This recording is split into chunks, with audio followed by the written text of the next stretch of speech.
Seeing Web 2.0 in Context, a study of academic perceptions. Written by Susan Brown, critiqued by Charles Devlin. Let me begin by saying when the researcher is talking about a study of academic perceptions, she's actually talking about a study of perceptions of professors at a particular university in the United Kingdom. The research article can be located in Science Direct. This paper explored the perceptions of university professors in the United Kingdom and their use of Web 2.0 tools.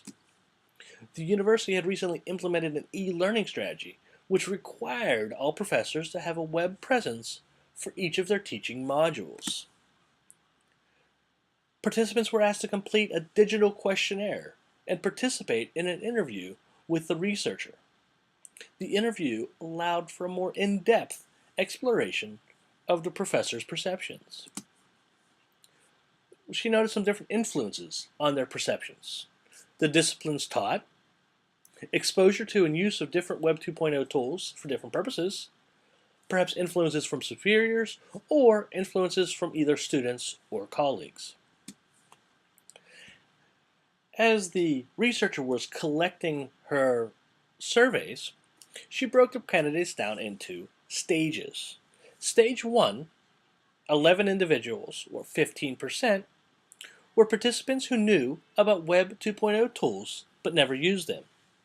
Stage 2 were participants who used Web 2.0 tools for personal, social, or academic reasons but didn't use them in teaching, and that was 41 individuals, or 55% of the respondents. Stage 3, her target group, was participants used Web 2.0 tools in their teaching. This was 22 individuals, or 28%. The researcher then broke the respondents who fell into Stage 3 into different types.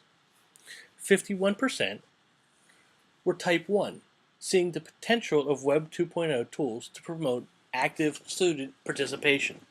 Type 2 saw the potential of Web 2.0 to enhance access.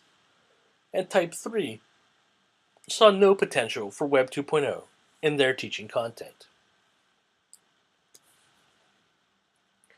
Some interview answers that I found interesting. We have too many tools for teaching, but too little time to implement them and/or not sufficient support. I don't even think I use all the capabilities of Blackboard. I think using many tools will just confuse the students. Another response? Podcasting, I think, has a slightly different role in the sense that it allows for the flexible dissemination of information, probably in snippets and smaller bite size than a conventional lecture. I think that has a huge advantage to students in terms of flexibility and ease of access. As you see, we have two completely different points of view in respondents. So the research analysis says the blanket use of Web 2.0 is not appropriate.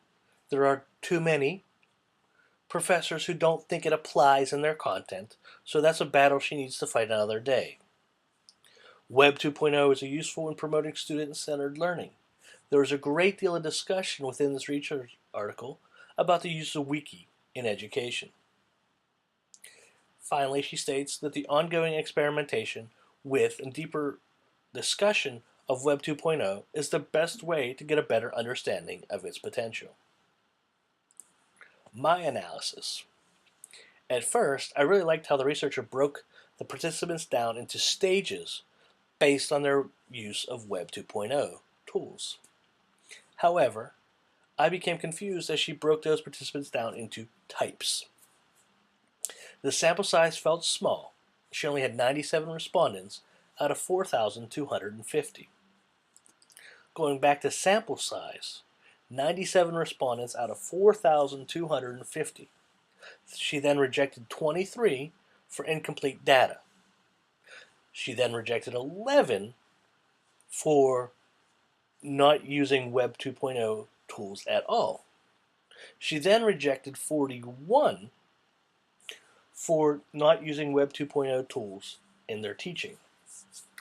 So her final sample size ended up being 22 participants. I also struggled with the language barrier, which was kind of surprising to me because the article was written by a student in the United Kingdom. But the researcher used jargon, such as on the ground or top-down influences. Also used language exclusive to UK, academics instead of professor or educator. Tutor could be graduate assistant or teacher. I actually sent this article to a friend of mine from Britain for some clarification, and he actually struggled with some of the points that this researcher was trying to get across. My final conclusion? The sample size seemed too small to make any fair assumptions. There was an excellent and appropriate use of charts and graphs. If you recall last week, my critique focused on how there were so many charts and graphs, the data was lost in all the pretty pictures. However, there was such confusing organization. She would talk about somebody being stage 3, type 1, interview candidate 6. And you kind of had to revert back to, okay, stage 3 meant this, type 1 meant this, and interview candidate 6 came from the science department. And just kind of had to put that all together. It kind of got a little confusing. My long-term use, really none. I didn't think the sample size is appropriate, and just the general gist of this article was too confusing to be effective for me. It was a snapshot of one particular school at one particular time after administration had rolled out a new program saying everybody had to have Web 2.0 tools. But I think it was just a snapshot of teachers' perceptions at a given time after a given rule was implemented.